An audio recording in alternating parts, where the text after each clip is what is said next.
बिछ गई सियासी विसार, खेला जा रहा है सियासी खेल, जारी है वार पलटवार। शह और मात के खेल में बनाई जा रही है रणनीति, कौन पड़ेगा किस पर भारी, ये कभी भी सिर्फ हस्तक्षेप.com पर अमलेंदु उपाध्याय के साथ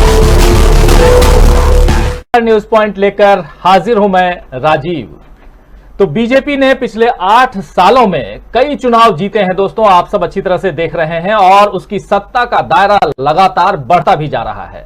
मगर ऐसा लग रहा है कि कांग्रेस से मुकाबले का उसका डर अभी तक खत्म नहीं हुआ है, या ये भी कह सकते हैं कि बीजेपी कांग्रेस से डरी हुई है। इस बात के ताजा उदाहरण जिग्नेश मेवाणी या हार्दिक पटेल प्रकरण में देखे जा सकते हैं। आप जानते ही हैं कि गुजरात में अगले कुछ महीनों में चुनाव हैं, और इससे पहले बीजेपी वहां कांग्रेस को कमजोर करने में जुट गई है। पिछले दिनों दलित विधायक जो निर्दलीय हैं लेकिन कांग्रेस को समर्थन देते हैं, जिग्नेश मेवाणी, जी हां उन्हीं की बात मैं कर रहा हूं, जिग्नेश मेवाणी को एक कथित ट्वीट के आधार पर असम पुलिस ने गिरफ्तार किया था। आपको याद होगा, गिरफ्तार करके वो असम ले गई थी, जिस पर 3 दिन बाद जिग्नेश मेवाणी को जमानत मिली, लेकिन फौरन ही उन्हें दूसरे मामले में गिरफ्तार कर लिया गया। पुलिस का यह रवैया साफ दिखलाता है कि यह कार्रवाई राजनीतिक बदले की भावना से हो रही है, क्योंकि एक तरफ कई नामी गिरामी अपराधी जेल से बाहर हैं या जमानत पर छूटे हुए हैं, वहीं एक निर्वाचित विधायक को पुलिस अपराधियों की तरह पकड़ रही है। मेवाणी के जरिए बीजेपी कांग्रेस को कमजोर करना चाहती है, यह साफ नजर आ रहा है। और उधर गुजरात के एक और कांग्रेसी नेता हार्दिक पटेल के बारे में भी चर्चा चल पड़ी है कि वे बीजेपी में जाने वाले हैं, उन्हें कांग्रेस से नाराजगी है। अब हार्दिक ने खुद ही साफ कर दिया है कि परिवार में नाराज होना चलता रहता है, और किसी की तारीफ करने का यह मतलब नहीं है कि आप उस पार्टी में शामिल हो जाएं। मतलब हार्दिक पटेल भी बीजेपी में नहीं जा रहे हैं। आइए जरा सुन लेते हैं हार्दिक पटेल की जुबानी उन्हीं की कहानी, क्या कुछ कह रहे हैं। कह रहे हैं कि अगर मैं जो बाइडेन की तारीफ कर दूं तो क्या मैं उनकी पार्टी में चला जाऊंगा। आइए सुनते हैं। मैंने पहले भी कहा कि मेरी नाराजगी आदरणीय राहुल जी या प्रियंका जी से नहीं है, मेरी नाराजगी स्टेट लीडरशिप से। और वो नाराजगी क्या है कि यह चुनाव का समय अब बहुत कम बचा है, और ऐसे समय में जो सच्चे और मजबूत लोग हैं उनको साथ मिलकर उनको जगह देनी चाहिए। चाहे वो तापी का भी कोई व्यक्ति हो सकता है, चाहे वो गांधीनगर का हो सकता है, चाहे गुजरात का हो सकता है। जो लोग गांव के लेवल पे काम करते हैं पार्टी की मजबूती के लिए, उनको मौका दीजिए। चुनाव का समय है, गांव में जाइए, शहर में एक संघर्ष कीजिए, बस यही बात है। नाराजगी तो देखिए परिवार में रहते तो सवाल होते हैं, बातचीत होती है। मैंने पहले भी ये क्लियरिटी कर दी है कि इस मामले में कोई ज्यादा अफवाहें न फैलाए। और एक कहावत भी है कि किसी ने कहा कि हार्दिक की तबीयत खराब है, हकीकत में हमारी तबीयत खराब नहीं थी, लोगों ने पूछ के खराब कर दी। आप भाजपा में जो जा रहे हो, ऐसी बातें चल रही है, कितनी बात सच है? देखिए लोग बहुत कुछ बातें करेंगे। मैंने जब अमेरिका में जॉन बाइडेन चुनाव जीते तो मैंने उनकी तारीफ की, क्योंकि उनकी जो वहां की वाइस प्रेसिडेंट है वो इंडिया की थी। तो क्या मैं जॉन बाइडेन की पार्टी में घुसने वाला हूं? अगर दुश्मन कोई अच्छा भी हो और उसकी कोई तारीफ करने वाली चीज हो तो हमें राजनीति में वो भी ध्यान रखना पड़ेगा। अगर वो निर्णय शक्ति पावरफुल करते हैं तो हमें भी पावरफुल निर्णय लेने पड़ेंगे ना, तुरंत निर्णय लेने पड़ेंगे। अगर समय व्यतीत करोगे तो लोग उससे दूर भागते हैं। बहुत सारे नौजवान ऐसे हैं जो पार्टी के लिए काम करना चाहते हैं, जो पार्टी की मजबूत करना चाहते हैं। ऐसे नौजवानों को बस जगह मिले, यही मेरी बात है, और वो बात मैं खुल के कहता हूँ। लोकतंत्र में यही तो फ्रीडम है कि आप पापा से भी सवाल कीजिए, सत्ता से भी कीजिए, और अपने लोगों से भी कीजिए। तो बेबाक टिप्पणी यहां हार्दिक पटेल की क्या कुछ कह रहे हैं आपने सुन लिया, और ये थे हार्दिक पटेल। मगर फिर भी अगर ऐसी खबरें चलती हैं तो इसमें कहीं ना कहीं बीजेपी का हाथ नजर आता है। पिछले दिनों हमने देखा भी है, हम पिछले 8 साल में देख रहे हैं कि बीजेपी कांग्रेस को तोड़ने में लगी हुई है, मगर कांग्रेस इस वक्त संगठन की मजबूती में लगी हुई है।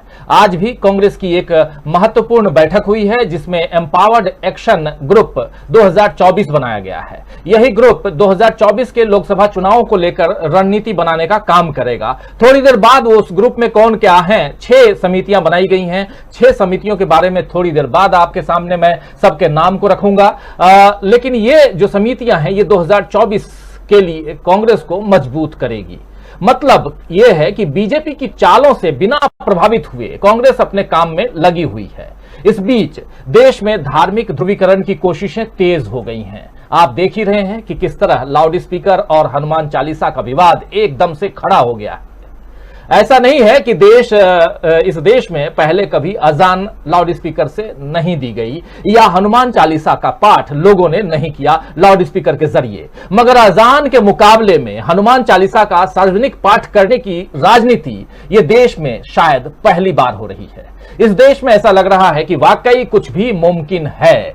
पिछले 2 साल लोगों के लिए बहुत मुश्किल भरे बीते हैं, ये आपने हम सब ने देखा है। महंगाई बढ़ गई है, ये भी हम देख रहे हैं। बेरोजगारी बढ़ गई, लगी लगाई नौकरियां छूट गई और अकाल मौतें तो इतनी हुई, खासकर दूसरी लहर में कोरोना की, कि उसका कोई हिसाब नहीं है। हिसाब मांगिए तो कोई कुछ और हिसाब मिलता है। खैर, इसके बावजूद इन मुद्दों पर चर्चा की जगह अगर देश में धार्मिक मुद्दों पर विवाद और झगड़े का माहौल बन गया है तो इसका मुख्य कारण चुनाव है। आप अच्छी तरह से जानते हैं, जो सत्ता तक ले जाते हैं। पिछले दिनों देश के कई हिस्सों में बुलडोजर का शोर हुआ। सरकार पर आरोप लगे कि जानबूझकर एक खास वर्ग को इसका निशाना बनाया जा रहा है। और अब बीजेपी सांसद प्रज्ञा ठाकुर, जी हां वही जिसे साध्वी भी कहते हैं लोग, तो प्रज्ञा ठाकुर ने एक नया विवादित बयान दिया है कि स्वतंत्र भारत में धर्म के आधार पर उनके लिए एक देश बन चुका है, तो वहां जाएं। ये खास वर्ग के लिए, अल्पसंख्यकों के लिए। इस देश में हिंदुओं को पूजा की स्वतंत्रता है, इसके लिए हम कुछ भी कर सकते हैं, ये कह रही हैं प्रज्ञा ठाकुर। आइए जरा उनकी जुबानी ही सुन लेते हैं, क्या कुछ कह रही हैं। तीखा बोल रही हैं, लेकिन ये नहीं बोलना चाहिए जो जुबानी उनकी है। जरा सुनते हैं। एक पक्षी का मतलब ही नहीं है। किस पक्ष की बात कर रहे हैं? हिंदू की बात कर रहे हैं। मैं हिंदू की बात कर रही हूँ। हिंदू कभी किसी पे आक्रमण नहीं करता। हिंदू कभी उपद्रवी या कोई मानसिक रूप से विक्षिप्त है, वो अगर हिंदू है तो वो अगर कोई घटना दुर्घटना करता, मैं कहती हूँ कि वो सजा का पात्र और सजा निश्चित रूप से उसको मिलनी चाहिए। परंतु अगर देखा जाए तो बहुतायत में क्राइम कहाँ होता है? हिंदुओं की लड़कियों को उठा करके ले जाना, उनको बरगला करके ले जाना, बाकी मतांतरण करवा देना, उनका चोरी छुपे शादी करवा देना, भगा लेना, और पूरा समाज साथ में दे रहा है। हम मंदिर की बात करते, वो हमारे ऊपर आक्रमण करते हैं। हम अपना शोभा यात्रा निकालते हैं, हम अपना भजन पूजन करते हैं, वो हमारे ऊपर आक्रमण करते हैं। स्वतंत्र भारत में उनके लिए एक देश बन गया है ना, धर्म के आधार पर। जाइए, रहिए वहां, पर ये देश सनातनी है, सनातनी रहेगा। हिंदुओं को पूजा पाठ करने का स्वतंत्रता से अधिकार है और रहेगा, और इसके लिए हम कुछ भी कर सकते हैं, डट के खड़े हो सकते हैं और हर प्रकार की कार्रवाई करने के लिए तैयार हैं। तो सुना आपने एक सांसद की ये टिप्पणी, एक सांसद का ये बयान नैतिकता ही नहीं बल्कि संविधान के हिसाब से भी गलत है, क्योंकि वे नागरिकों के एक वर्ग को देश से चले जाने की धमकी दे रही हैं और धर्मनिरपेक्षता के सिद्धांत को नकार रही हैं। बीजेपी की सांसद खुलकर संविधान की उपेक्षा कर रही हैं, संविधान की धज्जियां उड़ा रही हैं, कह रही हैं कि हम कुछ भी कर सकते हैं, लेकिन पीएम नरेंद्र मोदी फिर भी चुप हैं। तो क्या देश में चुनाव से पहले बड़ा सांप्रदायिक तनाव कायम करने की तैयारी हो रही है? बीजेपी अगर मजबूत सरकार देने का दावा करती है तो फिर ऐसे तनाव खत्म करने में उसकी मजबूती क्यों नहीं नजर आती है? क्या कांग्रेस बीजेपी की चुनावी रणनीति का मुकाबला कर पाएगी? और सबसे बड़ा सवाल कि क्या वाकई कांग्रेस से डरती है बीजेपी? आइए आज इसी पर चर्चा करेंगे। चर्चा के लिए हमारे साथ कुछ खास वरिष्ठ साथी मौजूद हैं। ये सबसे पहले उन सबसे आपका परिचय करवाऊं और फिर आगे बढ़ें। हमारे साथ इस वक्त 5 वरिष्ठ साथी मौजूद हैं, आप स्क्रीन पर देख रहे होंगे। सीनियर जर्नलिस्ट प्रशांत टंडन जी हमारे साथ हैं। प्रशांत जी, आपका स्वागत करता हूं। प्रेम कुमार जी, वरिष्ठ पत्रकार हमारे साथ मौजूद हैं। प्रेम कुमार जी, आपका स्वागत है। धनंजय जी हमारे साथ सीधे पटना से जुड़े हुए हैं और अभी बता रहे थे कि कल मुंबई चले जाएंगे, तो मुंबई से बहुत कुछ बताने वाले हैं। नवनीत राणा से लेकर के तमाम अलग अलग जो घटनाएं चल रही हैं उन पर धनंजय जी आपका स्वागत है। और साथ में दो बड़े साथी हमारे साथ जुड़े हुए हैं। राकेश अचल जी, शायद वीडियो दिखाई नहीं दे रहा है, राकेश अचल जी हमारे साथ जुड़ेंगे अभी थोड़ी देर में। वरिष्ठ पत्रकार हैं, बहुत अनुभवी हैं, आप लोग परिचित हैं राकेश अचल जी से। राकेश जी का भी स्वागत करता हूं और साथ में स्वागत करता हूं हमारे साथी ऑनलाइन एडिटर हमारे अमलेंदु उपाध्याय जी का। आप अभी 4 वरिष्ठ साथी हमारे स्क्रीन पर दिख रहे हैं और आप तमाम दोस्त साथी शुभचिंतक जो अब तक जुड़ चुके हैं, जो जुड़ने वाले हैं, आप सबका तहे दिल से शुक्रिया अदा करता हूं कि आप व्यस्त समय में से थोड़ा सा वक्त निकालते हैं और इस चर्चा को कामयाब करते हैं अपने कमेंट के जरिए, कमेंट बॉक्स में जो आप कमेंट लिखते हैं उसके जरिए। आगे बढ़ें और सीधा आना चाहूंगा प्रशांत टंडन जी आपके पास। बीजेपी की बात हम कर रहे हैं, कांग्रेस की बात भी कर रहे हैं।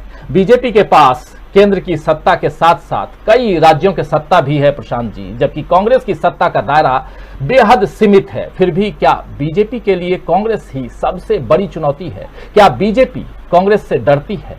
इसी सवाल जो कि हम यहाँ लिख भी रहे हैं कि कांग्रेस से डर गई बीजेपी, क्योंकि बहुत जितनी बातें आ रही हैं उसमें कहीं ना कहीं उसके पीछे साफ दिखाई दे रहा है कि कहीं ना कहीं सत्तारूढ़ दल का डर छिपा हुआ है, जो बीच बीच में बाहर निकल कर आता है। और सांप्रदायिक ध्रुवीकरण जो बीजेपी का एक मुख्य एजेंडा रहा है, वो साफ अभी पिछले दिनों उभर कर दिखाई दे रहा है। आप तो जहांगीरपुरी भी गए थे प्रशांत टंडन जी, जो कुछ आपने वहां देखा सुना और वहां से लेकर के अभी साध्वी प्रज्ञा ठाकुर का बयान भी आपने सुना, क्या कुछ कहेंगे इस पे? बात जहांगीरपुरी से शुरू करते हैं राजीव जी। कल हम सब ने देखा कि जहांगीरपुरी में एक बहुत बड़ा पीस मार्च, शांति मार्च निकला, जिसमें सभी धर्मों के लोग दिखाई दिए। और ये एकता हमको तब भी दिखाई दी जब मैं वहां गया। और जो ग्राउंड जीरो है, जहां वो मस्जिद है और जहां पे बुलडोजर चला, वहां पे जरूर पुलिस की मौजूदगी बहुत ज़्यादा है। इसको कहा जाए कि डिस्प्रपोर्शनेट डिप्लॉयमेंट है। लेकिन उसके पीछे की गलियों में वहाँ पे मुस्लिम परिवार भी रह रहे हैं, हिंदू परिवार भी रह रहे हैं, आराम से लोगों का मिलना जुलना हो रहा है, बातें हो रही हैं।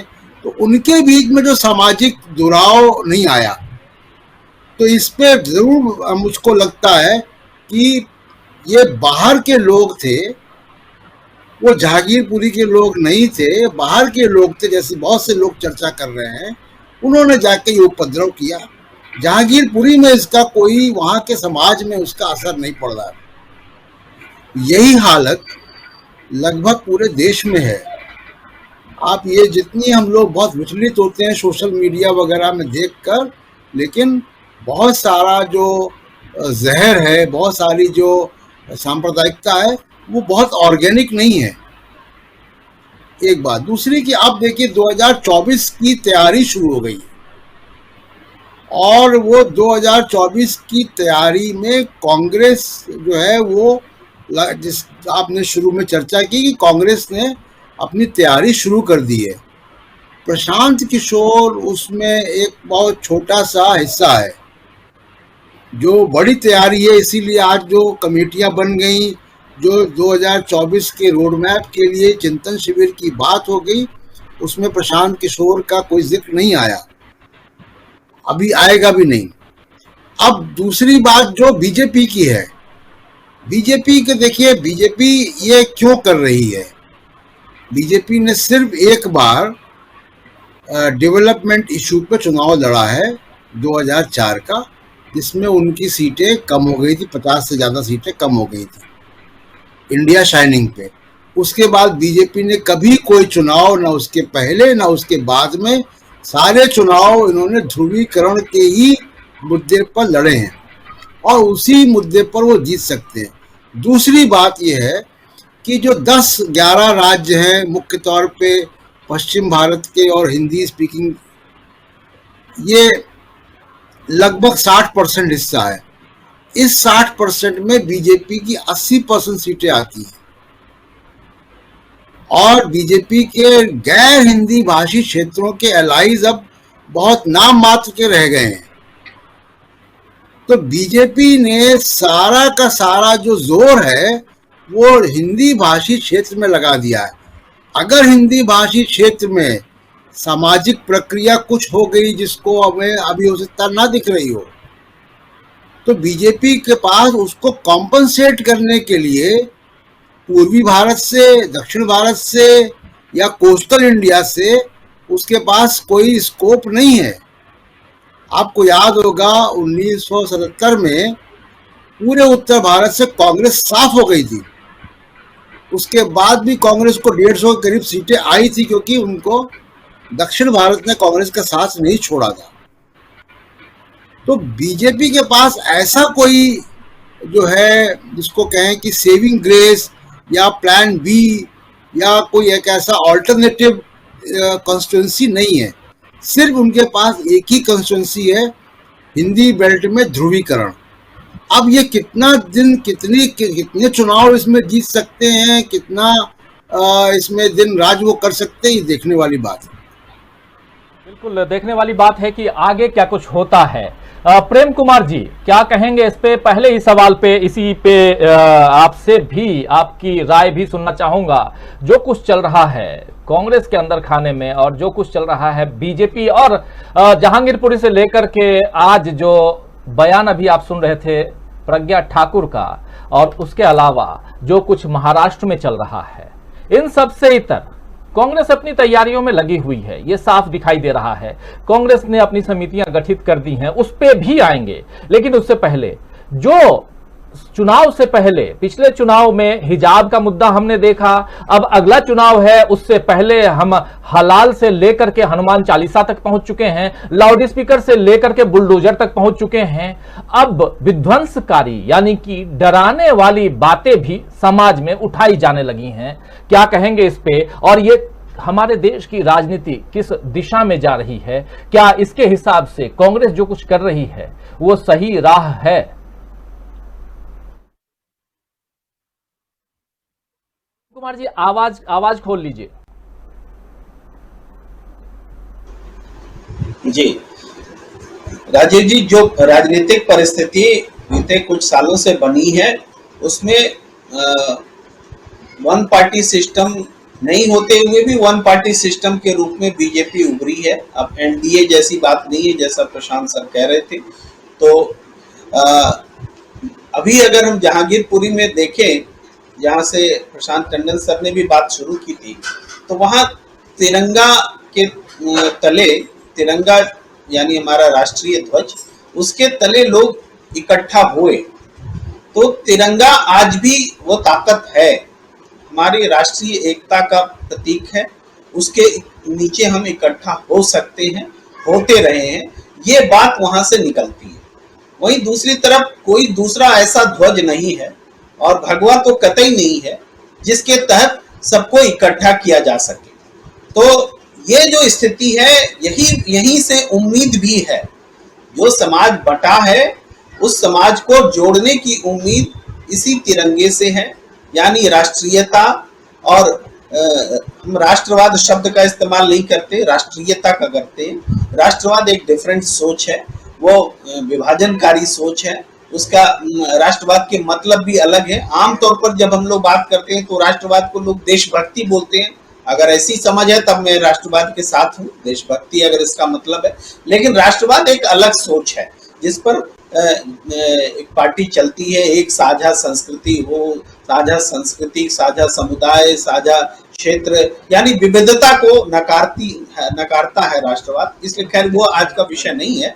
अगर हम इस पर जब लौटे तो देखिए हमारे देश में जो सियासत है वो सियासत किसी समय कांग्रेस मुक्त जैसे नकारात्मक नारे के तहत आ गई, लेकिन फिर उसमें आरएसएस ने संशोधन किया, सुझाया कि नहीं ये सही रास्ता नहीं है, कांग्रेस मुक्त नहीं होना चाहिए। और इसने तब सुझाया जब कांग्रेस 3 बड़े राज्यों में चुनाव जीत गई और लगा कि ये नारा प्रैक्टिकल नहीं हो सकता, उल्टा भी बैकफायर भी हो सकता है, तो आरएसएस ने उसमें सुधार किया। अभी जो स्थिति है कांग्रेस के लिए देखा जाए तो कांग्रेस के लिए विचार के स्तर पर लड़ना सबसे बड़ी चुनौती है। और उस सोच से जिस पर बीजेपी चल रही है उसका काउंटर देना पड़ेगा। काउंटर में आप देखें, जिस बीजेपी हिंदुत्व के इर्द गिर्द अपने आप को की राजनीति को ले जा रही है। अब ये हिंदुत्व में भी एक खास बात है। हिंदुत्व हालांकि राहुल गांधी जी ने अपने हिसाब से हिंदुत्व को परिभाषित किया था कुछ समय पहले राजस्थान में रैली के समय, लेकिन मैं उस पर नहीं जाता। लेकिन हिंदुत्व की राह में दो बातें हैं, एक तो सबको जोड़ता है हिंदुत्व, ये भाव है, और एक है कि हिंदुत्व विभाजनकारी, दूसरों को अपने से अलग करता है, वो है। तो 80-20 का नारा जिसमें आता है वो हिंदुत्व है। जब हिंदुत्व का जो पॉजिटिव पक्ष है उसको लेकर के जो आज तक देश चला, सब लोग चले, उससे किसी को विरोध भी नहीं है। लेकिन ये जो नेगेटिव पक्ष है जिसमें हम 80-20 करते हैं, जिसमें हम हेट स्पीच देते हैं, जिसमें हम दो राष्ट्रीयता की बात करते हैं और उसमें हिंदुत्व को एक राष्ट्रीयता के तौर पर खड़ा किया जाता है, जैसा कि आपने प्रज्ञा ठाकुर का बयान सुनाया कि एक राष्ट्र बन गया है मुस्लिम के आधार पर, तो ये जो राष्ट्र है हमारे आधार पर है, उसका मूल भाव यही है, ये दो राष्ट्र का सिद्धांत है। तो ये जो हिंदुत्व है, जो द्विराष्ट्र के सिद्धांत का पैरोकार है, इस विचार से लड़ने के लिए कांग्रेस को संघर्ष करना है। और ये संघर्ष करने के लिए कांग्रेस को कोई नया विचार नहीं देना है। ये विचार हमारे हिंदुस्तान की रगों में है, हमारे आपके खून में दौड़ रहा है ये विचार। उसको कैसे समझा पाया जाए, कैसे जोड़ा जाए, ये कांग्रेस को मेहनत करनी है। तो इसमें बीजेपी जो जिस एजेंडे को लेकर चल रही है वही एजेंडा मदद नहीं करेगी। अगर कोई कह रहा है कि हनुमान चालीसा हम जाकर के मातोश्री के सामने पढ़ेंगे, हनुमान चालीसा हम मस्जिद के सामने पढ़ेंगे, और इसके बाद ये कहा जाता है कि क्या हनुमान चालीसा पढ़ने के लिए राजद्रोह का मामला लगेगा, तो यहाँ पर समझने और समझाने की भी जरूरत है। लोग समझ भी रहे हैं और समझाए जाने की जरूरत है कि जो हनुमान चालीसा पढ़ा ही नहीं गया हो उसके लिए राजद्रोह तो नहीं लगा होगा। कम से कम राजद्रोह, अगर हनुमान चालीसा मातोश्री के सामने पढ़ा गया होता तब तो हम कह सकते थे कि हनुमान चालीसा पढ़ने के कारण राजद्रोह लगा। लेकिन यहाँ मैं ये भी स्पष्ट करना चाहता हूँ कि राजद्रोह का जितना दुरुपयोग इस देश में हुआ है उतना किसी दूसरी कानून की धारा का नहीं हुआ है। ये पार्टी छोड़ दीजिए, मैं इस राजद्रोह की लगाने के पक्ष में कतई नहीं हूँ। अरे जनप्रतिनिधि जो सांसद है, जो विधायक है, उन पर क्या राजद्रोह लगना चाहिए?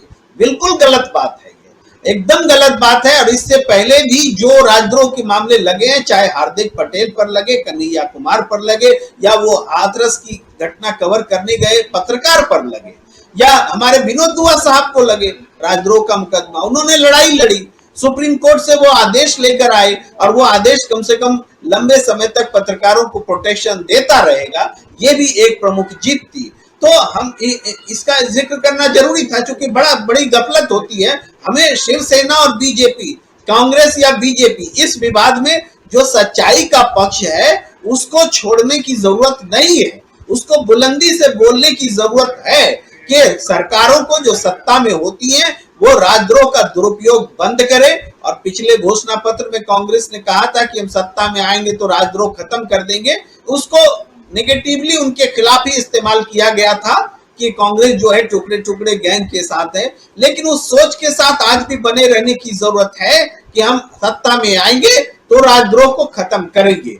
ये इस सोच के साथ लड़ाई, तो जहां पर बीजेपी लड़ रही है गलत पिच पर जाकर के दुर्भावना फैलाते हुए, वहीं से एक उम्मीद की किरण भी निकलती है कि हम सच बात बोल करके उस पिज्जा को तोड़ सकते हैं, उस पिज्जा को फाड़ सकते हैं। यही कांग्रेस के लिए चुनौती है। संगठनात्मक कमजोरी उसकी बनी हुई है। मैं बारंबार कहता हूं कि कांग्रेस को अपने संगठन के चुनाव पर सबसे पहले ध्यान देना चाहिए, तब, क्योंकि आज जो भी निर्णय लिए जा रहे हैं, ये निर्णय हम नहीं मानते कि लोकतांत्रिक तरीके से जो कांग्रेस आने वाले समय में चुनकर आएगी उसका निर्णय होगा। ये उससे पहले के निर्णय हो रहे हैं। अच्छा होता कि पहले लोकतांत्रिक चुनाव कराते और उसके बाद वो जब 2024 की रणनीति बनाते तो वो कहीं ज्यादा डेमोक्रेटिकली और प्रभावशाली होता, क्योंकि लोकतंत्र नीचे से ऊपर की ओर आ रहा होता। ये मेरा मानना है जी। प्रेम कुमार जी, कांग्रेस क्या कुछ कर रही है और कांग्रेस को क्या कुछ करना चाहिए, वो उस पर भी चर्चा करेंगे। हमारे साथ राकेश अचल जी भी जुड़ गए हैं और साथ में दो साथी और भी जो अभी वक्ता हमारे बाकी हैं, धनंजय कुमार जी और अमलेंदु उपाध्याय जी। जरा आगे बढ़ें और चर्चा जो हम कर रहे हैं, सांप्रदायिक तनाव बढ़ाते हुए क्या कुछ गेन कर रही है बीजेपी और क्या कुछ उसको चुनौती किस ढंग से दे रही है कांग्रेस, और क्या कांग्रेस से डरी हुई है बीजेपी, यही समझने की कोशिश इस चर्चा में हम कर रहे हैं। एक बार फिर से आपको सुनाना चाहूंगा प्रज्ञा ठाकुर के उस बयान को। आखिर यह समझने की कोशिश कीजिए कि प्रज्ञा ठाकुर जैसे लोग ऐसे घटिया बयान, निम्न स्तर के बयान, संविधान की धज्जियां उड़ाते हुए दिए गए बयान, इसलिए मैं ये सारे शब्द, सारे सेंटेंस जोड़ रहा हूं यहां पर, क्योंकि प्रज्ञा ठाकुर सांसद हैं, जनप्रतिनिधि हैं, और जनप्रतिनिधि अगर कुछ बोलता है तो आवाज दूर तक जाती है, बात निकलती है तो दूर तक जाती है। और इसलिए समझना होगा, इन लोगों को सोचना चाहिए। और क्यों चुप्पी साधे हुए हैं प्रधानमंत्री नरेंद्र मोदी ऐसे बयानों से? क्या यहीं से शुरुआत होती है डर की? आइए जरा सुनते हैं क्या कुछ कह रही हैं जो साथी बाद में जुड़े हैं, उनके लिए ये सुनाइए जरा। एक पक्षी का मतलब ही नहीं है। किस पक्ष की बात कर रहे हैं? हिंदू की बात कर रहे हैं। मैं हिंदू की बात कर रही हूँ। हिंदू कभी किसी पे आक्रमण नहीं करता। हिंदू कभी उपद्रवी या कोई मानसिक रूप से विक्षिप्त है, वो अगर हिंदू है तो वो अगर कोई घटना दुर्घटना करता, मैं कहती हूँ कि वो सजा का पात्र और सजा निश्चित रूप से उसको मिलनी चाहिए। परंतु अगर देखा जाए तो बहुतायत में क्राइम कहाँ होता है?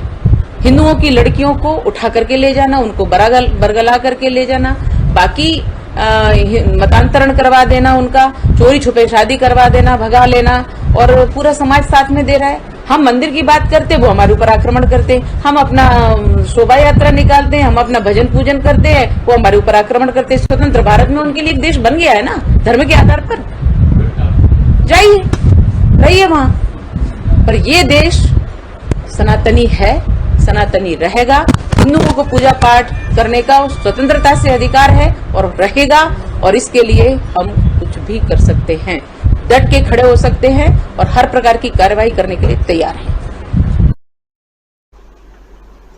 तो सुना आपने क्या कुछ कह रही हैं प्रज्ञा ठाकुर, भोपाल से सांसद हैं, आप सब अच्छी तरह से परिचित हैं। और इनके ऊपर क्या आरोप था, क्या आरोप है, केसेस चल रहे हैं, ये सब यहां बताने की जरूरत नहीं है, आप सब अच्छी तरह से परिचित हैं। हमारे साथ जुड़े हुए हैं तमाम साथी, आप स्क्रीन पर देख रहे होंगे। अमलेंदु उपाध्याय जी, राकेश अचल जी, प्रशांत टंडन जी, प्रेम कुमार जी और धनंजय कुमार जी।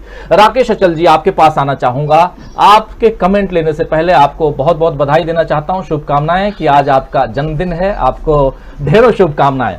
राकेश अचल जी, क्या कुछ कहेंगे जो कुछ चल रहा है इस घटनाक्रम पे? ये प्रज्ञा ठाकुर का बयान, और यहीं से निकलती है बात कि क्या, जब, क्योंकि राजनीति है, ये हम सब अच्छी तरह से जानते हैं कि राजनेताओं के एक एक बयान राजनीति से प्रेरित होते हैं, उसके कहीं ना कहीं कोई ना कोई सियासी मायने होते हैं, और इसके मायने निकालने की कोशिश करें तो सामने नजर आती है कांग्रेस। और कांग्रेस एम्पावर्ड, अभी मैं थोड़ा एक बार ध्यान से देख लूं कि जो कमेटी है, हाँ, ये एम्पावर्ड एक्शन ग्रुप 2024 बनाकर तैयार है। जरा स्क्रीन पर वो भी मैं चाहूंगा कि ले आएं कि ये जो कमेटी है, कौन कौन सी कमेटियां, ये देखिए, राजनीतिक समिति बनाई है जिसके हेड होंगे, जिसके मल्लिकार्जुन खड़गे को राजनीतिक समिति का चेयरमैन बनाया गया है, हेड बनाया गया है। और अर्थव्यवस्था यानी फाइनेंशियल कमेटी जो है उसका हेड बनाया गया है पी चिदम्बरम को। सामाजिक न्याय एवं अधिकारिता समिति सलमान खुर्शीद के हवाले है। किसान एवं कृषि समिति भूपेंद्र हुड्डा के हवाले है। युवा एवं सशक्तिकरण समिति अमरिंदर सिंह वारिंग और बीवी श्रीनिवास, जो युवा कांग्रेस के अध्यक्ष हैं, उनके हवाले है। और अमरिंदर सिंह वारिंग आप जानते हैं, ये अभी अध्यक्ष बनाए गए हैं पंजाब के। और इनके अलावा सांगठनिक समिति जो है उसके अध्यक्ष हैं मुकुल वासनिक। ये 6 समितियां बनाकर के एम्पावर्ड एक्शन ग्रुप कांग्रेस ने बना लिया है 2024 के हिसाब से। आइए इस पर भी चर्चा करेंगे, लेकिन उससे पहले कांग्रेस अपनी तैयारियों में और बीजेपी की तरफ से ऐसे भड़काऊ बयान, क्या कुछ कहेंगे राकेश अचल जी? हाँ राजीव जी, अभी आपने मित्रों को सुना और मैं बहुत गंभीरता से सभी की बात सुन रहा था। सीधी सी बात यह है कि भारतीय जनता पार्टी अपना जो अश्वमेध का घोड़ा छोड़े हुए है चुनाव जीतने के लिए लगातार, और उसमें उसे कदम कदम पर कामयाबी कम और नाकामी ज्यादा मिलती है। जीत तो जाती है लेकिन बड़े हटो बचो करके जीत पाती है। तो इस लिहाज से उसने जो राज सत्ता से संरक्षित राजनीति है, सांप्रदायिक राजनीति है, जिसमें माननीय प्रधानमंत्री जी बिल्कुल नहीं बोलते हैं, लेकिन उनके जो माउथ पीस है, और माउथ पीस में प्रज्ञा जी, अभी आपने देखा उनका नाम दिया, हमारे भोपाल से सांसद हैं, उनका संविधान से कोई लेना देना है नहीं। उनके अतीत पर मैं इसलिए नहीं जाऊंगा कि आपने ही मना कर दिया, सब जानते हैं कि वो किस तरह से जनप्रतिनिधि चुनी गई हैं। भोपाल शहर के लिए उन्हें चुना गया है, उसकी चिंता उन्हें नहीं है। उन्हें चिंता है हिंदुत्व की, उन्हें चिंता है लव जिहाद जैसे एक फर्जी भूत की, जिसके वो लेकर के मध्य प्रदेश में कानून भी बना दिया गया है। तो कुल मिला के पूरे राजनीतिक परिदृश्य में आप देखें कि भले ही कांग्रेस शून्य पर खड़ी हो, लेकिन उनकी मुख्य दुश्मन आज भी, उनका मुख्य मुकाबला कांग्रेस से ही है। भारतीय जनता पार्टी जानती है कि जब तक कांग्रेस के अंतिम वजूद को ये खत्म नहीं कर लेंगे, तब तक वो चैन से राजनीति जैसी वो करना चाहते हैं, जो हिंदुत्व की राजनीति करना चाहते हैं, जिसमें 20 करोड़ मुसलमानों के लिए कोई जगह होनी नहीं चाहिए, तो ऐसे असंभव को संभव करने की राजनीति जब वो करेंगे, तो आप मान के चलिए कि बिना सांप्रदायिक तनाव पैदा किए, बिना सामाजिक ध्रुवीकरण पैदा किए, वो अगला कदम चल नहीं सकते। क्योंकि उत्तर प्रदेश में आपने देखा कैसे जीते हैं, पंजाब उनके हाथ से निकल गया, आपने देख लिया किस तरह से निकला।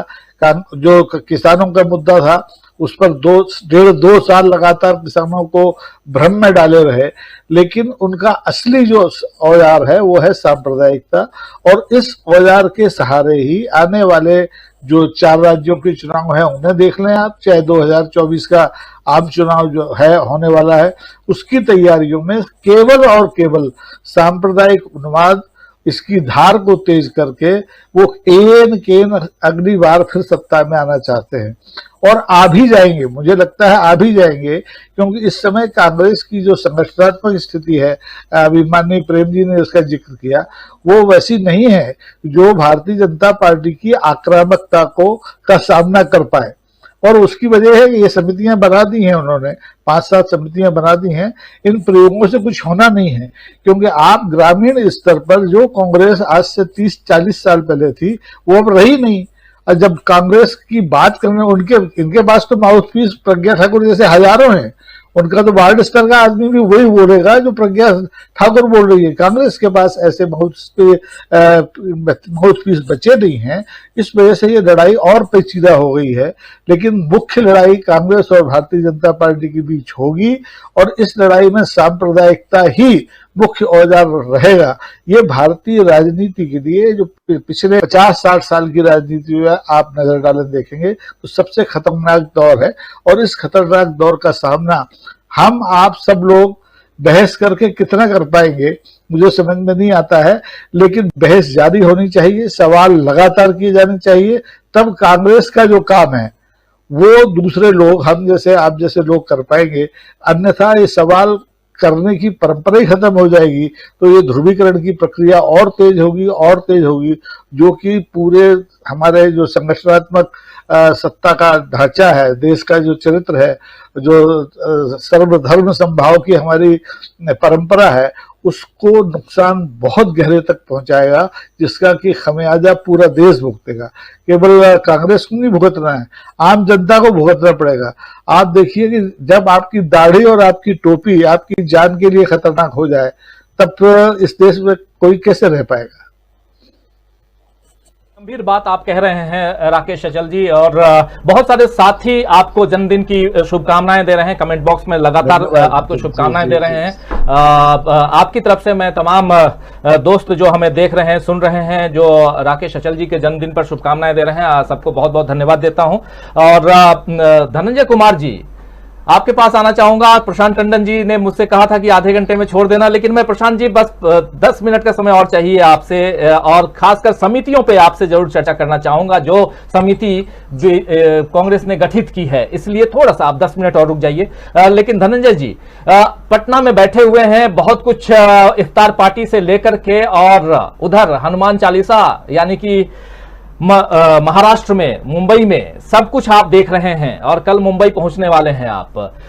ये जो सांप्रदायिक ध्रुवीकरण की बात कह रहे थे राकेश अचल जी, जिस पर हम लोग चर्चा भी कर रहे हैं, बहुत गंभीर बातें कि अगर आपकी पहचान आपकी टोपी और आपकी दाढ़ी से होने लगे और उसमें धमकियां मिलने लगे, डराए जाने लगे आप, तो इस देश में और जो काम कांग्रेस को करना चाहिए, कांग्रेस नाम मात्र है, विपक्ष को करना चाहिए, कोई भी पार्टी हो उसको करना चाहिए, उस काम के लिए हम आप जैसे पत्रकार अगर जान हथेली पर लेकर के आए तो क्या कहेंगे? क्योंकि पत्रकार आप भी हैं। धनंजय जी, आपकी टिप्पणी। जी देखिए, ये राजनीति जो है, ठीक है कि राजनीति वो करते हैं जो राजनेता होते हैं, लेकिन इसमें हम सबका होना जरूरी है। ये बेसिकली लोकतंत्र, जब हम लोकतंत्र की बात करते हैं तो लोग की सहभागिता तो बहुत जरूरी है। और हम देख रहे हैं कि बिहार की बात करें या मुंबई की बात करें, लोग जो है साथ हैं और लोग जो है वो डरे हुए इनसे नहीं है, बीजेपी से डरी हुई जनता नहीं है। मैं अगर गांव की भी बात करूं, मैं अपने गांव में था पिछले दिनों, तो वहां लोग खुलकर के विरोध कर रहे हैं और महंगाई जिस तरह से बढ़ी है, जिस तरह से जीना मुश्किल हुआ है, वो सब देख रहे हैं।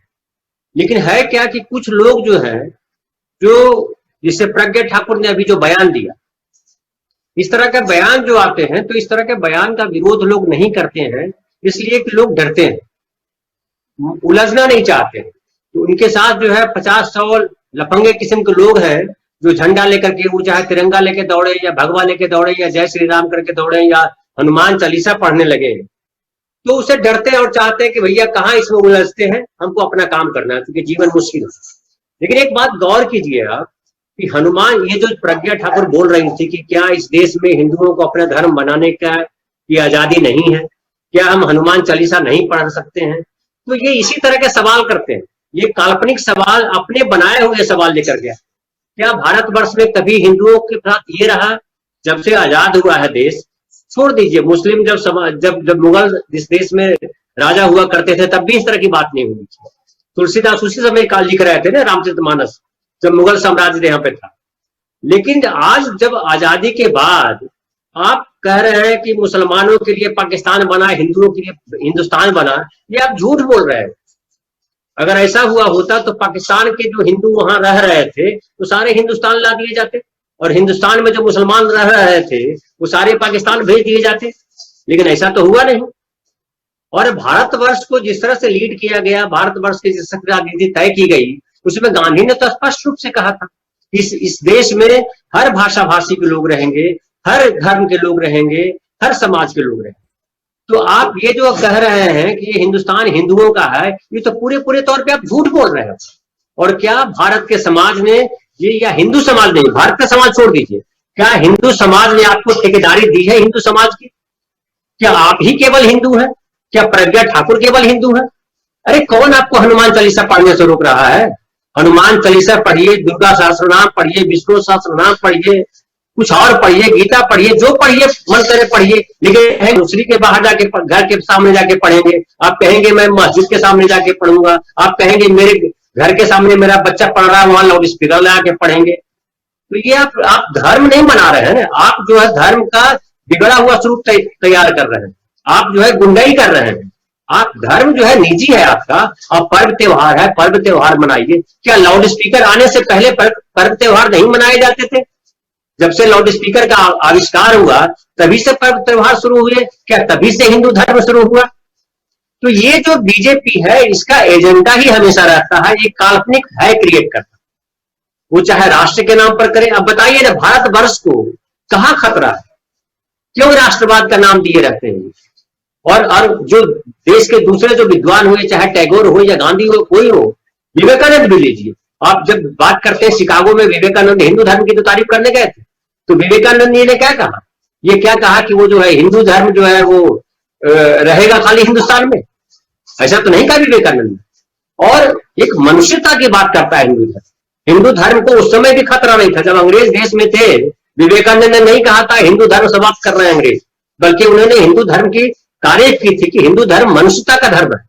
आप क्या कर रहे हो? आप तो हिंदू धर्म को सही मायने पर किसी ने बदनाम किया है तो बीजेपी और संघ के लोगों ने बदनाम किया। मुसलमानों ने हिंदू धर्म को बदनाम नहीं किया, अंग्रेजों ने बदनाम नहीं किया। ये संघ के लोग, बजरंग दल हो या और ऐसे जो इनका संगठन है, इन लोगों ने बदनाम किया हिंदू धर्म को। रामनवमी का त्योहार आप मनाते हैं तो रामनवमी का त्योहार का मतलब क्या हुड़दंग है क्या? राम तो मर्यादा के प्रतीक है। क्या तुलसीदास ने कहीं लिखा है कि जाकर के हुड़दंग करो? हनुमान जी ने कहा जाकर के हुड़दंग किया था कहीं? तो ये जो कर रहा है ये गुंडागर्दी कर रहे हैं और ये सत्ता के लिए कर रहे हैं, शुद्ध रूप से सत्ता के लिए कर रहे हैं। और ये कांग्रेस से इसलिए डरते हैं राजीव जी कि कांग्रेस जो है जनता की बात करती है, वो छद्म बातें नहीं करती। ये अक्सर आरोप लगाते रहे, पिछले 70-75 साल से आरोप लगा रहे हैं कि कांग्रेस जो है वो मुस्लिम परस्त राजनीति करती है। अब ये बताइए इस देश में मुसलमानों को क्या प्रिविलेज दिया हुआ है? हिंदुओं को तो कम से कम है कि उनके लिए आरक्षण है, अलग अलग जातियों के आधार पर आरक्षण दिया हुआ है। मुसलमानों के लिए क्या आरक्षण है बताइए, समझाइए जरा, कोई हमको बतलाए। क्या मुसलमानों के लिए नौकरियों में कुछ विशेष प्रिविलेज है?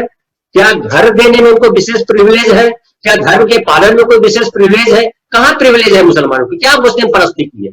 क्या उनको छूट दी गई है कि आप जैसे चाहो करो धर्म का पालन, हम लोग दब के रहेंगे, ऐसा कहा गया है?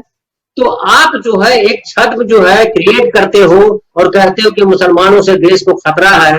और इस आधार पे आप जो है, आप दुबई जाकर के देखिए भाई, दुबई तो इस्लामिक कंट्री, वहां किस तरह के लोग रह रहे हैं, वहां छठ मनाया जा रहा है। छोड़ दीजिए आप, महाराष्ट्र में छठ मनाया जा रहा है, गुजरात में छठ मनाया जा रहा है, पूरे देश में, दुनिया में, अमेरिका में जाकर छठ मना रहे हैं। तो कौन विरोध कर रहा है? आप खामखा चिल्ला रहे हो कि हिंदू धर्म खतरे में, हिंदू धर्म खतरे में।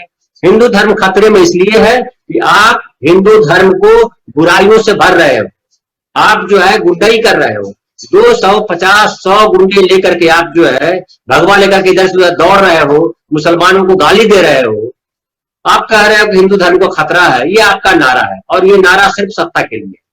अब जहांगीरपुरी में देख लीजिए कि जहांगीरपुरी में उन्होंने क्या किया, बुलडोजर चलाए, बुलडोजर चला करके इन्होंने हिंदुओं के भी घर तोड़ दिए। एक मैं वीडियो देख रहा था राजीव जी, शायद आपने भी देखा होगा, जहां एक मुस्लिम और एक झाजी दोनों हंस रहे हैं और कह रहे हैं कि जो है देखिए तोड़ दिया तो क्या हुआ, हम लोग क्या नहीं रहेंगे, हम लोगों के बीच सामाजिक कोई भेदभाव नहीं है, सांप्रदायिक कोई गड़बड़ी हमारे बीच नहीं है। तो ये उन लोगों के मुंह पे तमाचा है, लेकिन मूलतः ये लोग निर्लज्ज लोग हैं, अनपढ़ लोग हैं, ये अफवाह फैलाने वाले लोग हैं। इनकी जो ताकत है ना वो अफवाह है, ये सच पे कभी रहते नहीं। इन्होंने खाली झूठ फैलाया, हर हमेशा झूठ फैलाया, नेहरू को बदनाम किया। और कांग्रेस पार्टी के साथ मैं एक और बात तो मैं कहना चाह रहा हूँ कि कांग्रेस पार्टी, आपने जो शुरुआती वीडियो दिखाया उस पर हमारे किसी साथी ने बात नहीं की कि वो जो हार्दिक पटेल ने कहा, एक गड़बड़ी है राजीव जी कांग्रेस के साथ कि ये जो कांग्रेस के जो लोग हैं वो सब स्वयंभू नेता बन जाते हैं। आप बीजेपी में देख लीजिए, लोकतंत्र की बात करते हैं आप, तो लोकतंत्र क्या सड़क पे आकर के गाली गलौज कीजिएगा तो लोकतंत्र माना जाएगा? लोकतंत्र का मतलब होता है कि लोग की चिंता हो, आपको समाज की चिंता हो, आपकी कुर्सी की चिंता नहीं हो। हम यहाँ क्या कर रहे हैं, कांग्रेस के लोग भी G23 बना लेते हैं। तो वो जो है हार्दिक पटेल बोलते हैं कि मुझे ये नहीं किया जा रहा है, राजेश पायलट उधर कुछ करने लगते हैं। तो ये सारी जो चीजें हैं ये गड़बड़ी क्रिएट करती है और यहाँ पे एक अनुशासन जो है वो भंग हो जाता है। कोई आकर के बोल देता है कि गांधी परिवार को अध्यक्ष पद छोड़ देना चाहिए, कोई कुछ बोल देता है, मोदी जी के खिलाफ कोई बोल के देखे तो हम ये नहीं कहते हैं कि आप जो है पार्टी में लोकतंत्र मत रखिए, लेकिन आप उसकी छीछा लेकर मत करो यार। अगर नेता माना है आपने तो नेता के साथ चलो। तो ये जो और जो है इंपॉर्टेंट ये है कि कांग्रेस से बीजेपी डरती है। डरती इसलिए है कि वो जानती है कि इस देश में कांग्रेस ही एक ऐसी धारा है जो आम आदमी जिसमें जो है, जिसको कहते हैं कि बाघ और बकरी एक घाट पे पानी पी सकते हैं, वो पार्टी कांग्रेस ही, वो पार्टी को दूसरी पार्टी नहीं हो सकती। इसलिए कांग्रेस ही उसको राष्ट्रीय स्तर पर चुनौती दे सकती है, इसलिए बीजेपी उससे डरती है और आने वाले भविष्य में भी डरेगी। इसलिए वो नेहरू का विरोध करती है, इसीलिए वो राहुल गांधी का विरोध करती है, व्यक्तिगत आक्षेप लगाती है, नेहरू को बदनाम करती है, गांधी को मार देती है, तो इस तरह के जो लोग हैं वो छद में है, और छद में बहुत दिन तक चलता नहीं, एक उभार है, लेकिन इसका भी बाढ़ जो है चली जाती है, 12 महीने बाढ़ रहती नहीं है, एक आध महीने 15 दिन 20 दिन बाढ़ रहती है, बाढ़ निकल जाए। लेकिन यहाँ बाढ़ की जो आप बात कर रहे हैं, यहाँ तो एक नदी में बाढ़ आती है, वो उतरती है, दूसरे नदी में बाढ़ आ जा रही है, और यही चल रहा है इस देश में। इसलिए जो आशावाद होना चाहिए, और बिल्कुल सही कह रहे हैं आप धनंजय जी, और आशा है, उम्मीद है, और उम्मीद की किरण जो है, निराशा बहुत फैल चुकी है इस देश में, हम यहाँ उम्मीद की किरण लेकर आते हैं और कुछ समझने समझाने की कोशिश करते हैं। अमलेंदु जी आपके पास आओ, माफ कीजिएगा, थोड़ा सा रुकना पड़ेगा, आप अमलेंदु जी थोड़ा रुकिए। प्रशांत टंडन जी के पास आना चाहूंगा। प्रशांत जी, जो ये जो 6 समितियां बनाई गई हैं कांग्रेस की तरफ से, एम्पावर्ड कमेटी 2024 जो बनाई गई है, उसमें जो लोग हैं, अगर ध्यान से एक बार फिर से लेके आइए उस कमेटी के बारे में चर्चा थोड़ा सा प्रशांत टंडन जी से जरूर करना चाहूंगा। देखिए, ये एम्पावर्ड एक्शन ग्रुप 2024, राजनीतिक समिति, अर्थव्यवस्था समिति, सामाजिक न्याय एवं अधिकारिता समिति, किसान एवं कृषि समिति, युवा एवं सशक्तिकरण समिति और सांगठनिक समिति, इसमें नाम देखिए, मल्लिकार्जुन खड़गे के अलावा पी चिदम्बरम, सलमान खुर्शीद, भूपेंद्र सिंह हुड्डा, अमरिंदर सिंह बारिग और बीवी श्रीनिवास, मुकुल वासनिक। कितना भरोसा किया जाए इन लोगों पर कांग्रेस की तरफ से, ये समझने की हम कोशिश कर रहे हैं। प्रशांत किशोर की बात बहुत हो रही है, प्रशांत किशोर जब ज्वाइन करेंगे, जब होगा नहीं होगा, क्या होगा, वो अभी भविष्य के गर्त में है और 2-4 दिन में पर्दा उठ जाएगा। लेकिन कांग्रेस की लगातार जो वर्किंग कमेटी की बैठक चल रही है, और आज इन्होंने चिंतन शिविर की घोषणा भी कर दी, राजस्थान के उदयपुर में जो चिंतन शिविर होना है, और उससे पहले एक समितियां बनाना, क्या कांग्रेस अब एक्शन मोड में दिखाई दे रही है? प्रशांत टंडन जी, बहुत नजदीक से कांग्रेस को देख रहे हैं आप, क्या कहेंगे? बिल्कुल, और जिस तरीके से सोनिया गांधी लगातार इंगेजमेंट कर रही हैं, हमको खबरों के माध्यम से जो प्लांट खबरें आ रही हैं, उससे जरूर लगेगा कि प्रशांत किशोर को बड़ी तरजीह दी जा रही है। ऐसा नहीं है। कांग्रेस ये दिखाने की कोशिश कर रही है कि 2024 के लिए वो कितना गंभीर है, और वो लगातार इंगेजमेंट कर रहा है। अभी आप इस कमेटी को ही देखिए, आप तो इस कमेटी में एक तो है कि टैलेंट, यानी चिदम्बरम, जो कि मोरारजी देसाई के बाद भारत के इतिहास में सबसे ज्यादा बजट किसी ने पेश किया तो चिदम्बरम ने पेश किया है, वित्त मंत्री के तौर पे। तो चिदम्बरम आर्थिक मामलों को देख रहे हैं। इसके बाद आप देखिए, हरियाणा से आने वाले हुड्डा साहब को कृषि का दिया गया, लेकिन केवल हरियाणा और कृषि का ही मतलब नहीं है, हुड्डा साहब G23 वाले भी हैं, तो ये भी सामंजस्य जो है किया गया है। इसमें मुकुल वासनिक भी आप देखिए, तो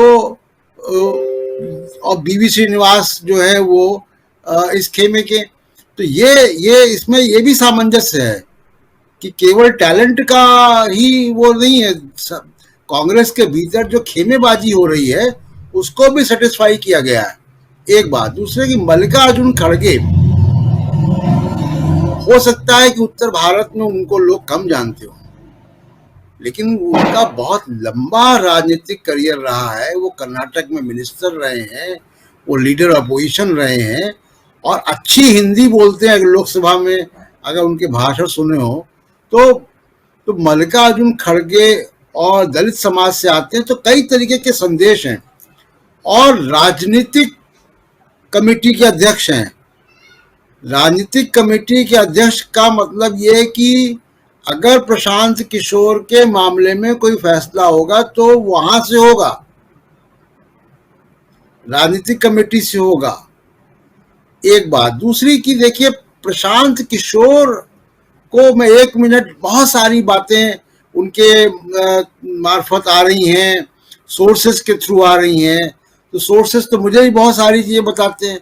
सोर्सेस तो ये भी कहते हैं कि इनको कांग्रेस में घुसेड़ा जा रहा है, गांधी परिवार को साइडलाइन करने के लिए, बहुत सारी बातें हो रही हैं।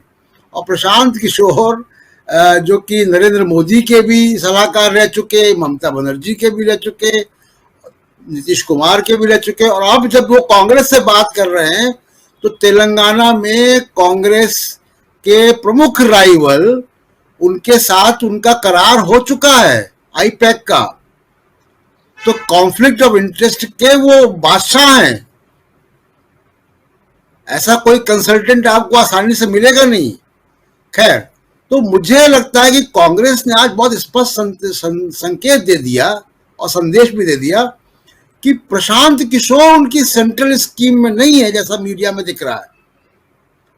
2024 है और 2024 के लिए उन्होंने प्रमुख कमेटियां बना दी हैं, जिसमें एक काम वो भी होगा कि जो स्क्रीनिंग कमेटी ने अपनी रिपोर्ट दे दी है उस पर भी विचार ये लोग कर लेंगे।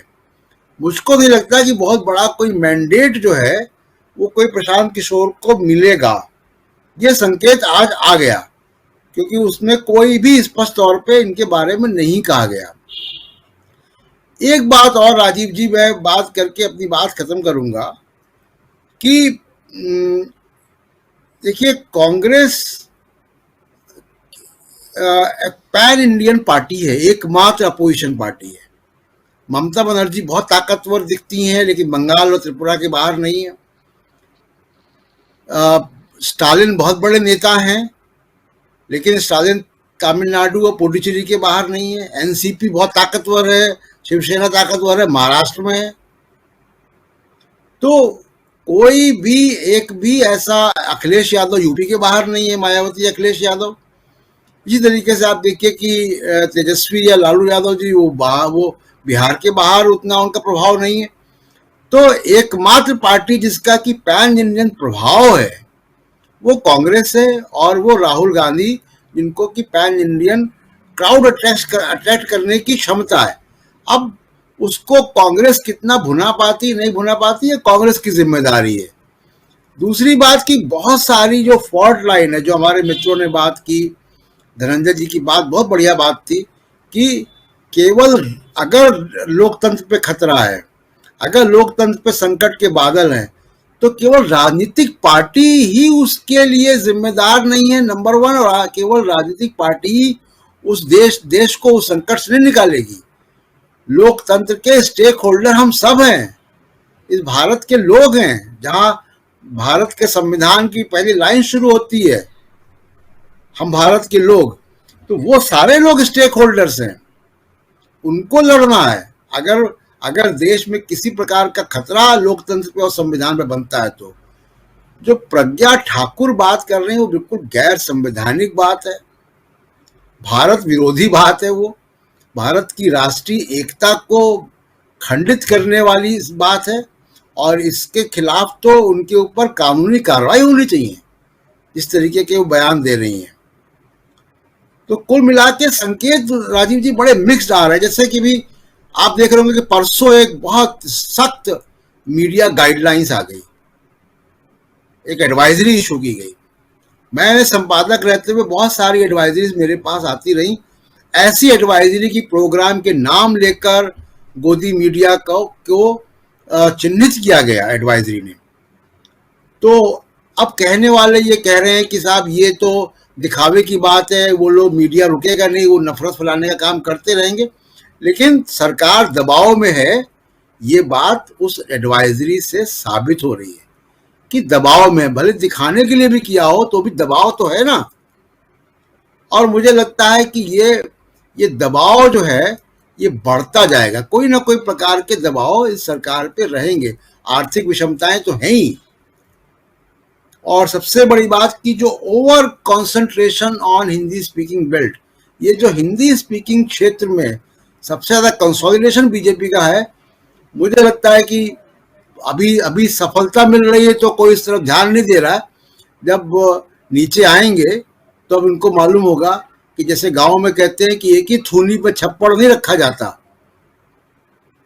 तो बीजेपी के साथ यही हो गया है। बहुत शुक्रिया राजीव जी। जी बहुत धन्यवाद प्रशांत जी, आप जुड़े। और अमलेंदु जी आपके पास लगभग काफी लंबे वक्त के बाद आ रहा हूं, क्या कुछ कहेंगे जो घटनाएं चल रही हैं, और उसमें जिग्नेश भिवानी से मैंने बात शुरू की थी। इस कार्यक्रम की शुरुआत जिग्नेश भिवानी, फिर हार्दिक पटेल होते हुए प्रज्ञा ठाकुर, और उसके बाद जो घटनाक्रम है आप अच्छी तरह से देख रहे हैं, कांग्रेस से डर गई बीजेपी। क्या जो घटनाक्रम जिस बारे में हम चर्चा कर रहे हैं वो उस दिशा में इस हेडिंग की तरफ लेकर जा रहा है, वो उस घटनाक्रम के सहारे हम पहुंच पा रहे हैं उस दिशा में? इसलिए पूछ रहा हूं क्योंकि अभी एक जिक्र और करके गए हमारे साथी प्रशांत टंडन जी कि बहुत ही कड़क एडवाइजरी जो आई है परसों, वो भी बहुत कुछ कहती है कि मेन स्ट्रीम मीडिया में, गोदी मीडिया खासकर, वहां जिस प्रकार की हेडिंग्स लगाए गए हैं, खासकर 2 अलग अलग मसलों का जिक्र किया गया है, यूक्रेन और रूस के युद्ध का, और कहा गया है कि रूस हमारा मित्र राष्ट्र है और मित्र राष्ट्र के खिलाफ ऐसी भाषा का प्रयोग न किया जाए। और दूसरी तरफ जो सांप्रदायिक तनाव और जिसमें हनुमान चालीसा से लेकर के और अल्पसंख्यक वर्ग को भी निशाना साधते हुए जो कुछ लिखा गया, जो कुछ बताया गया, जो कुछ बोला गया, अलग अलग डिबेट्स में जिस प्रकार के बयान दिए गए, जैसे अपशब्दों का प्रयोग किया गया, इन सब पर पहली दफा इस सरकार की तरफ से एडवाइजरी जारी हुई है। क्या कहेंगे इस पर? देखिए जी, निश्चित तौर पे सरकार जो है, जो देश का माहौल बन रहा है, उसके माहौल में जो खिलाफ आवाजें उठ रही हैं और जिस तरीके से सरकार पे लगातार सवालिया निशान उठाए जा रहे हैं कि इन सब सरकार है या सत्तारूढ़ दल है, तो उससे एक बात तो साफ होने लगी कि अंतर्राष्ट्रीय स्तर पर यह बात कि भारत के अंदर जिस तरीके की चीजें हो रही हैं उसके पीछे सरकार का हाथ है।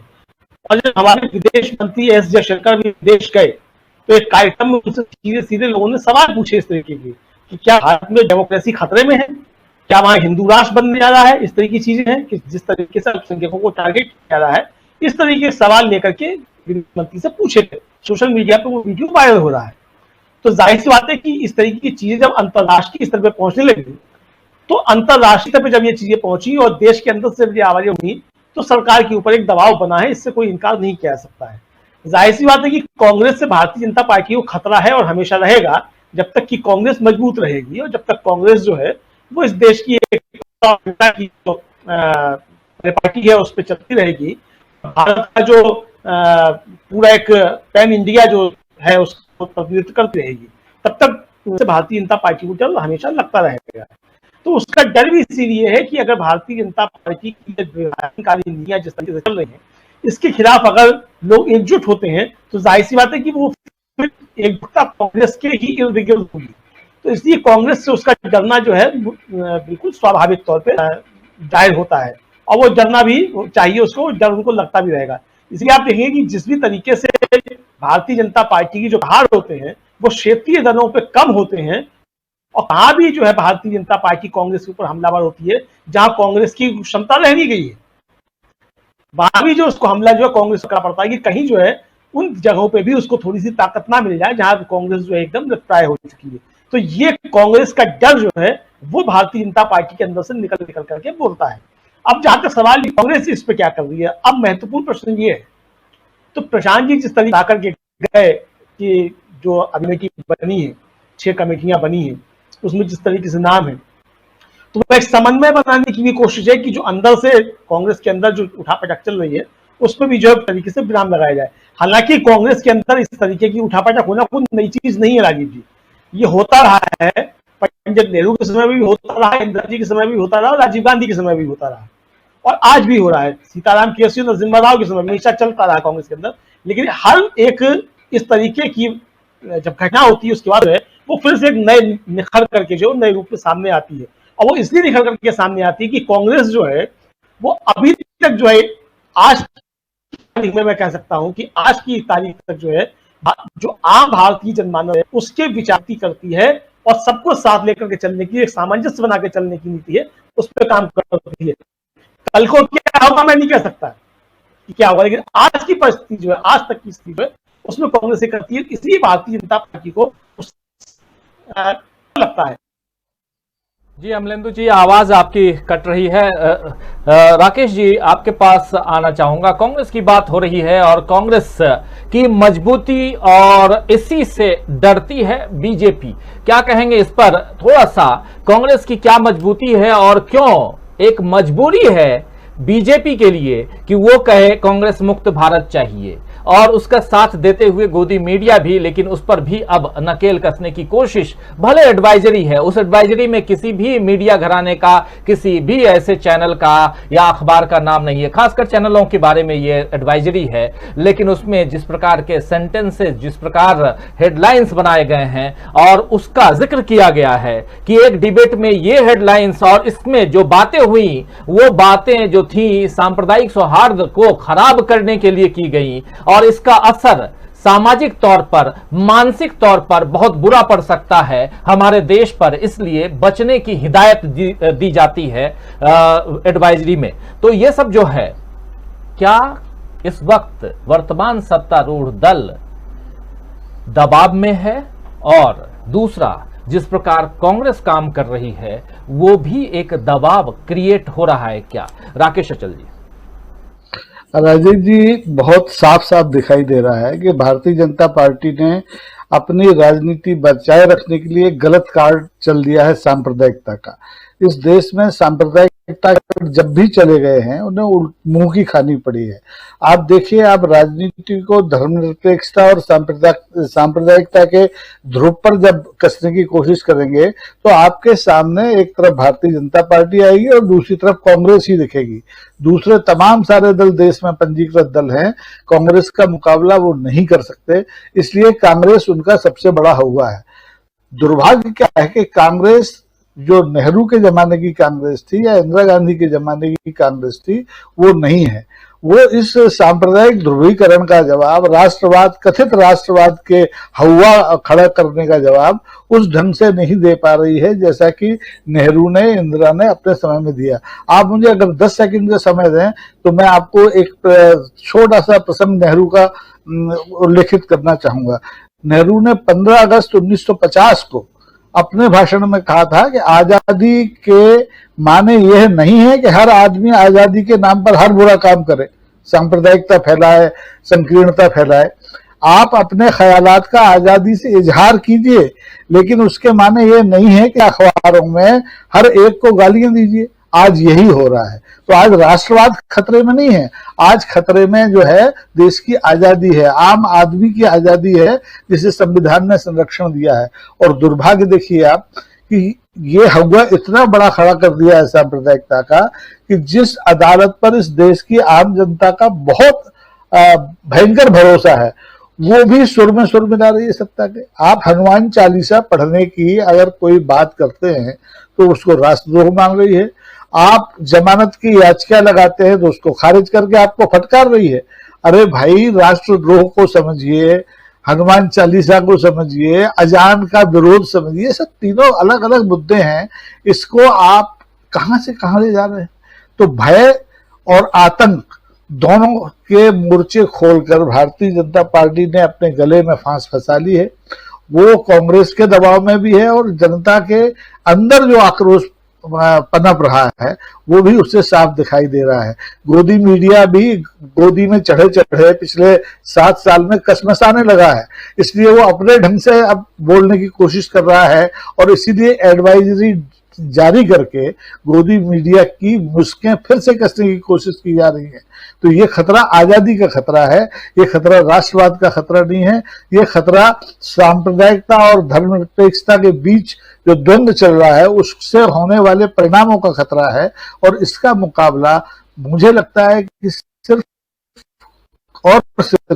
मैं कानून मेरा कोई नहीं होता, सब लोगों लेना देना नहीं। हम राकेश जी, आपकी आवाज कट रही है, लेकिन धनंजय जी, जो बातें हो रही हैं, क्लोजिंग कमेंट आपसे चाहूंगा। जो बातें हम कर रहे हैं, कांग्रेस की मजबूती कहां देखते हैं आप, जिससे बीजेपी को डर लगता है?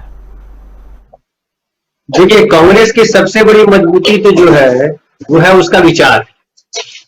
और विचार ये कि भारतवर्ष जो है वो दुनिया के सामने एक ऐसा देश बने जहां प्रकृति पूरी संपूर्णता के साथ प्रकृति दिखे। और प्रकृति दिखे मतलब क्या होता है? एक तो प्रकृति जो है नेचर ने दिया है सौंदर्य, दूसरा है जो समाज है सौंदर्य गढ़ा है। अलग अलग धर्म के लोग, अलग अलग भाषा के लोग, अलग अलग सोच के लोग एक साथ रहते हैं।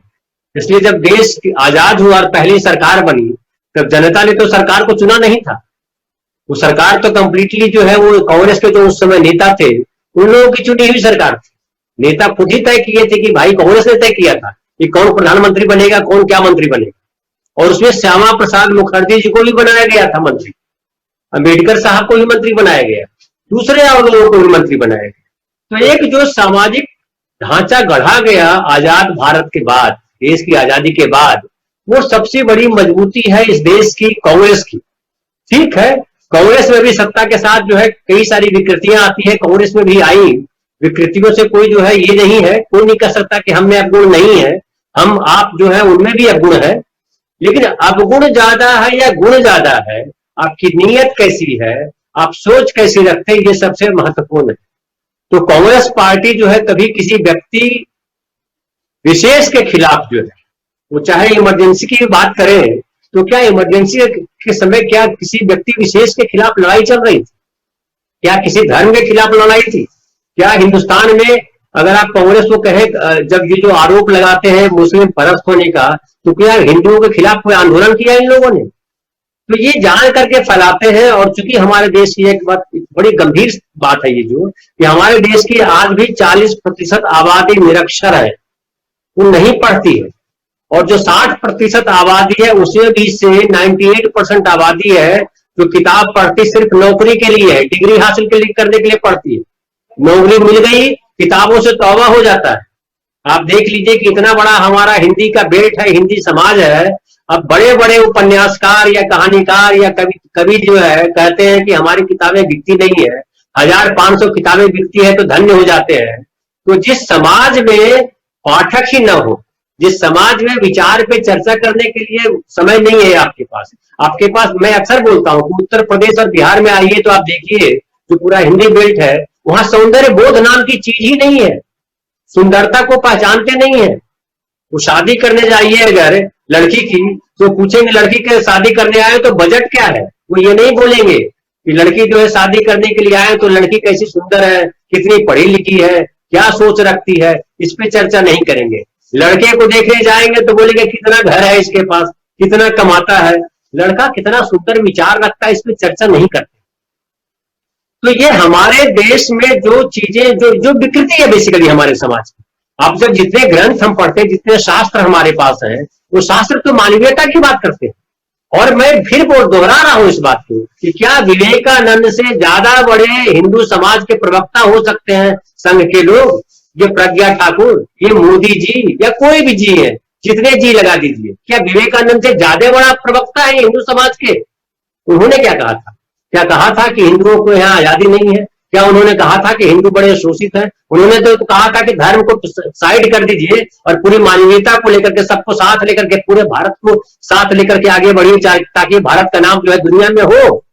तो ये तो जो है भारतवर्ष, ये राष्ट्रवाद का झूठा नारा लगा, ये बेसिकली भारत की छवि पूरी दुनिया में ये खराब कर रहे हैं, हिंदू धर्म की छवि दुनिया में ये खराब कर रहे हैं।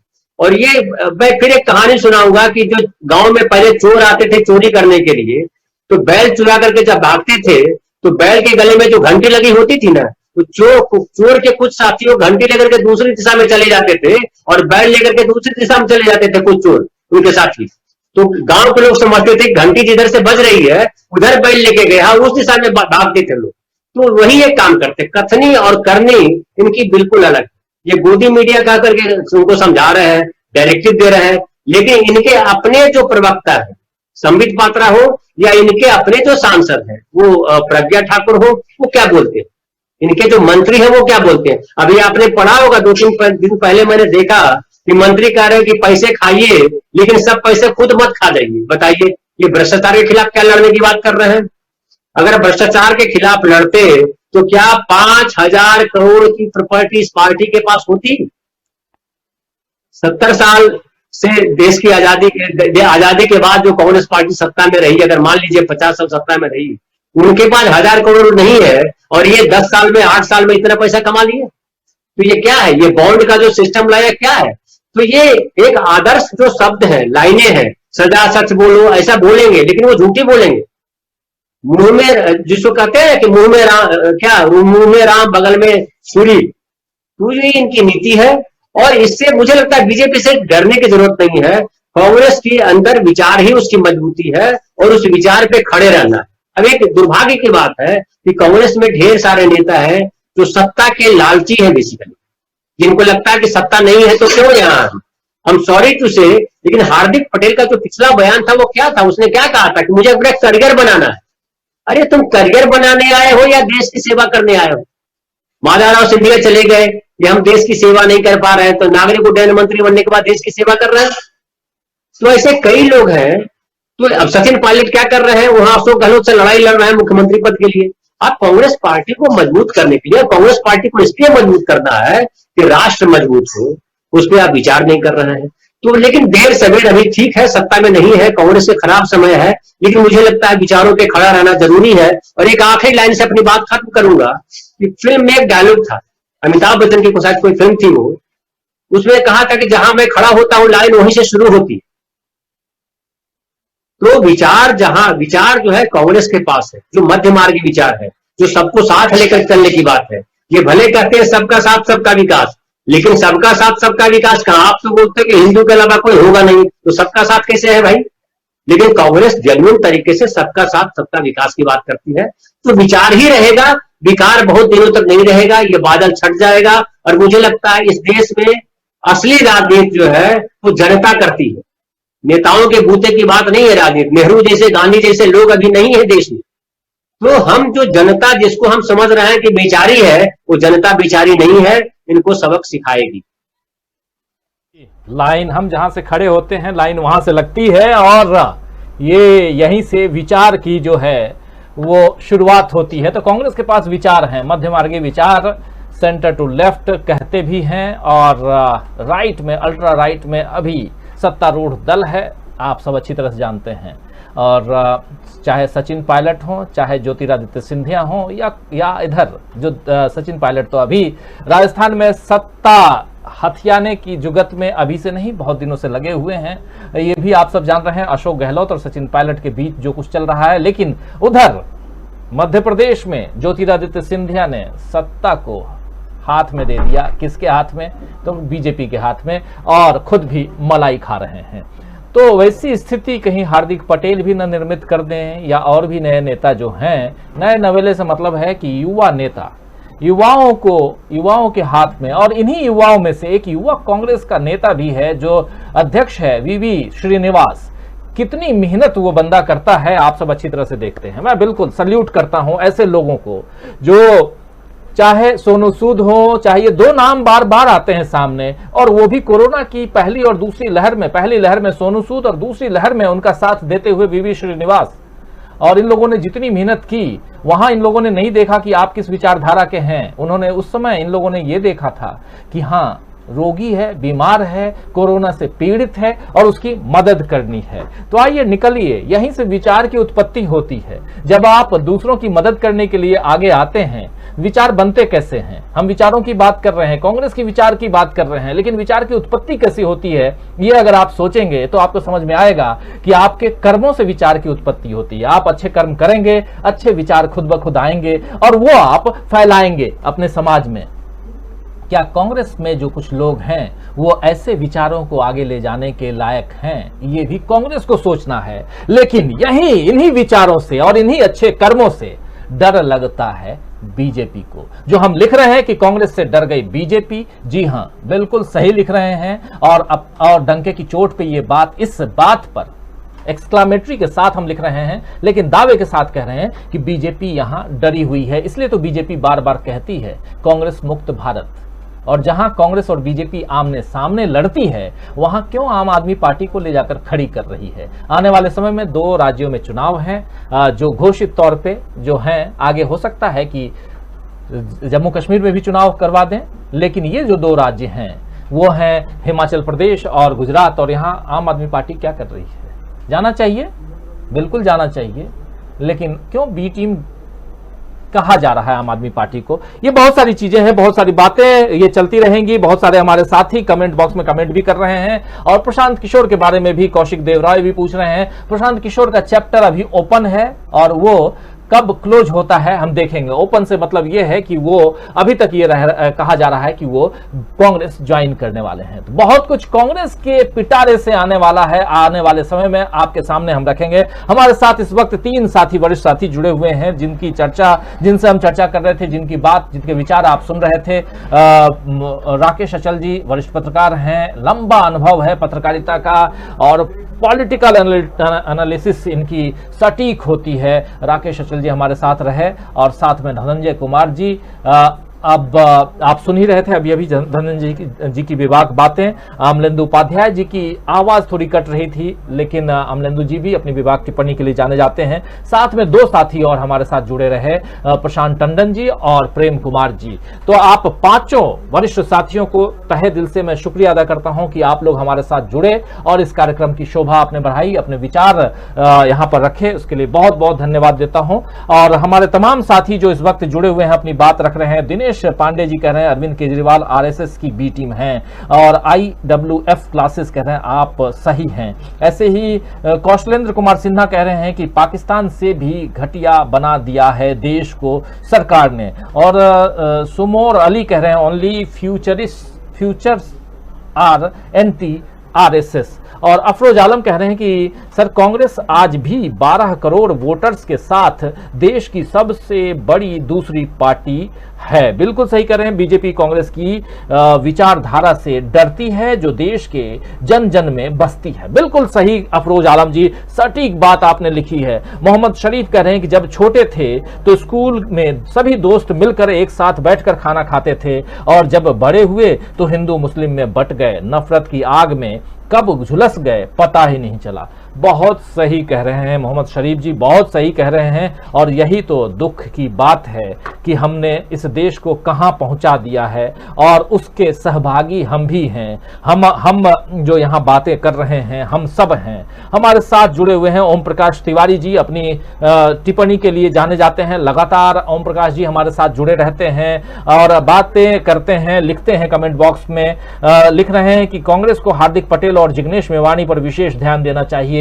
100% की बात कर रहे हैं ओम प्रकाश तिवारी जी, बिल्कुल सही कह रहे हैं कि ऐसे युवाओं पर ध्यान देना चाहिए। हार्दिक पटेल हैं, जिग्नेश मेवानी हैं, और उधर कन्हैया कुमार, जी हां अब डॉक्टर कन्हैया कुमार हो गए हैं, उन पर भी ध्यान देना चाहिए। लाल बहादुर यादव जी कह रहे हैं कि सबका साथ सबका विनाश भारतीय जनता पार्टी। लाल बहादुर यादव जौनपुर से हमारे साथ जुड़ते हैं। एपी हैं हमारे साथ में। हरोल्ड अलमैदा कह रहे हैं कुवैत से गुड नाइट। और आफ्ताब आलम कांग्रेस वापसी करेगी, लिख रहे हैं। गणेश सबकोता जी बहुत दिनों बाद जुड़े हैं, कह रहे हैं 2024 में कांग्रेस 150 सीट लाएगी। तो सबकी बातें। मदीना का मुसाफिर रजवी जी हमारे साथ जुड़े हुए हैं, कह रहे हैं कि आप सभी को, पैनलिस्ट को बहुत बहुत धन्यवाद, गुड नाइट, शुभ रात्रि, अल्लाह हाफिज, शब्बा खैर। आपको भी शब्बा खैर रजवी भाई कि आप जुड़े हमारे साथ में। और अफरोज जी कह रहे हैं आज की डिबेट कांग्रेस को जरूर देखनी चाहिए। मोहम्मद शबीर अंसारी कह रहे हैं कांग्रेस पार्टी जिंदाबाद। और एपी कह रहे हैं अंटोनियो मानियो कांग्रेस की वापसी। और ऐसे ही हमारे और भी बहुत सारे साथी हैं जो अपने विचार रख रहे हैं। आप सबको IWF क्लासेस करें, आपका विचार निष्पक्ष होता है, बहुत धन्यवाद। और आप तमाम दोस्त साथी शुभचिंतक, अब आपसे विदा लेना चाहूंगा और कल शाम 7 बजे फिर हाजिर होऊंगा कुछ खबरों के साथ, कुछ विश्लेषक दोस्तों के साथ। और आप तमाम दोस्त साथी शुभचिंतक हमारे साथ रहते हैं, अच्छा लगता है, जरूर रहिए और जुड़े रहिए हमारे दूसरे कार्यक्रमों के साथ भी। प्रोग्राम पसंद आए तो इसे शेयर करना मत भूलिए। और अगर आपने हमारे चैनल को, बहुत सारे साथियों ने सब्सक्राइब तो कर रखा है, अगर नहीं किया है तो आप सब्सक्राइब करना भी मत भूलिए।